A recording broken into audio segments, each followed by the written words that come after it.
Well, joining us now is Morera Johnson, who wrote the new book, A Beautiful Second Act, Saints and Soul Sisters Who Taught Me to Age with Grace. Maria, good morning. Good morning. It's such a pleasure to be here with you two. Yeah. Okay, I want to start off reading a line from the book that really struck me. So you wrote, "Perseverance is an admirable virtue, but sometimes we persevere not as a virtuous struggle to attain the good, but as an exercise in pride in circumstances that are not good for us." Can you expand on that?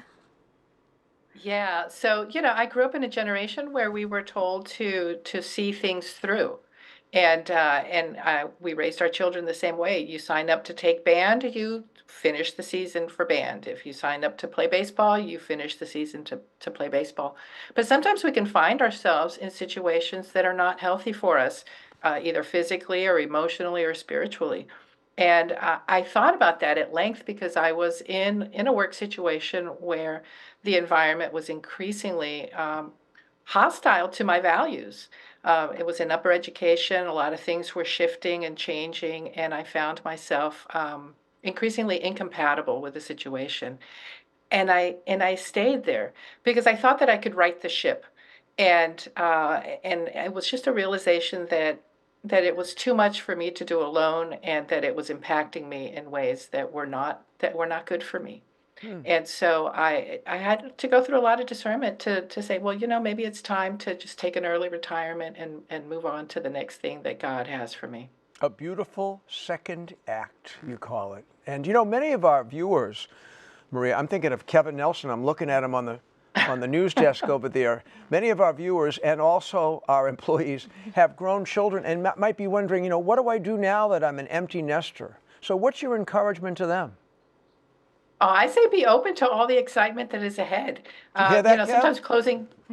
You hear that? Kevin, what are you going to do next in your next act? That's great As advice. bishop. Keep going. Keep going. Keep laying it on us.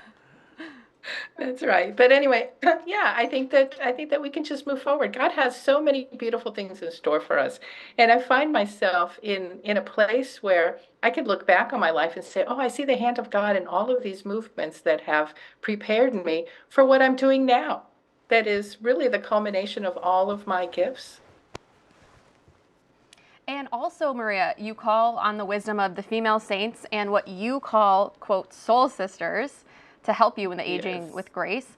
Can you tell us about one of the women from the book? There's so many. Personally, I love Servant of God, Dorothy Day, but is there one in particular that had the largest impact on you? Let's stay with Dorothy Day because I Okay. think that she was a saint, or a saint in the making, I should say. That she did not appeal to me. She was not someone that I turned to and thought that she was interesting at all. But so many people. Oh, please! I met her granddaughter last summer at Oh, cool. the Eucharistic Congress, and I shared that story with her.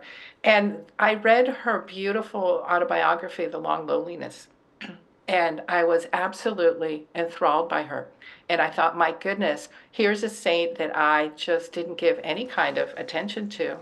But she was chasing me.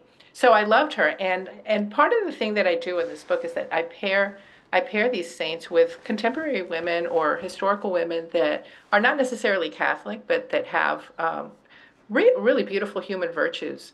But in this case, I paired her with Helen Alvarez, who I heard speaking at the National Catholic Prayer Breakfast last year, and she had this top 10 list of things to do.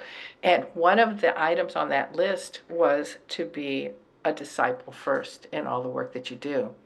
And so I thought, oh my goodness, Dorothy Day started her day off with Mass and a rosary long before she went out to do anything else that she did in the day. And I thought that is something to emulate. Yeah, she's the real deal. Now, Yeah. Maria, I'm in my mid-60s, so I got a vested interest in getting an answer to this question.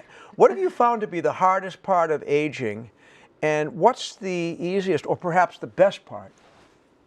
Okay, the hardest part of aging is my knees. I think we're the same age. I think it's not being able I think in my heart I'm 30, and so I think that I can act like a 30-year-old in terms of, like I have a pickleball tournament tomorrow. Let's see, we call it orthopedic roulette, and and and the most beautiful part of aging is my grandchildren. I just attended the end of the year mass with our grandson, and it was beautiful to see the generational transfer of the faith, the living of the faith in the family.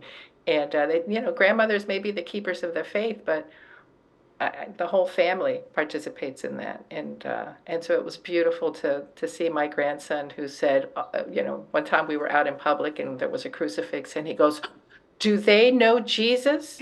And I said, "Yes, and you do too. Tell everybody about him." And so it's beautiful to be able to see that faith formation, that faith Nice. legacy in the family. Thank you. That's sweet. So Maria, it seems like there is a focus in our culture on looking young, even as you age, whether it's getting Botox or fillers. I'm in my early 30s, and I know plenty of women that started this even in their 20s. So where do you think that this longing to stay looking youthful comes from? And what do you think Jesus would say to women who are feeling insecure about their wrinkles or their appearance as they age? Wow, that's a great question. First of all, I think that it is because we live in such an information cycle. Everything is in our face. There's so much media all the time, and we're consuming it all the time. And so I think that what we get is a distorted vision of who we are. However, I think that what we learned from Jesus is that we value everyone all the time. It's not cliche to say, when we're Catholic, to say that we recognize the dignity of the human person in all the seasons of our lives. And so I think I think that we just need to get up in the morning and do the affirmations that we used to do years ago. You're beautiful, you're wonderful, you're good, God loves you. That's important. And to follow up on that, Maria, I wonder if you could give me a little bit of wisdom, because I'm really at the beginning of my motherhood journey with 2 toddlers. And I know you're an empty nester, you have grandkids. And I'm curious, just looking back, if you can think back to when you had little kids, what would your advice be? Oh, yeah, it's going to be okay. It's going to be okay. you're you're not alone, and I think that that's why in the first book I turned to originally, I turned to these women who taught me how to live. There's saints around us. Mother Mary is our ultimate guide in motherhood, and it's okay. But I end the book with two extremes age-wise. Sister Jean from Loyola, who is, I think, 105 now, and Saint Elizabeth of the Trinity, who died very young. And I end the book with Elizabeth because she gave her superior the most beautiful advice, and that's what I'm going to pass on to you. Let yourself be loved. Wow, what great advice. Soak that in. And what a gift this book is. Now, we're going to be giving away a copy later on in the show, as you know, Maria, but if people don't win, how can they get a copy for themselves and pay for it? Yes, I love for you to please support your local Catholic booksellers if you can.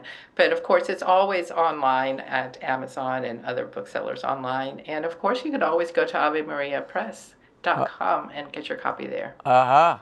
A Well, lot very of great good. books on there. Thank you so much for taking the time to, first of all, write the book for all of us who are getting old, and also to be with us today to kind of share your life and your inspiration, and the inspiration of some very, very holy women, too. Really appreciate it, Maria. Thank you both. It was a pleasure being here. Thank you, guys. All right, thank you. God bless.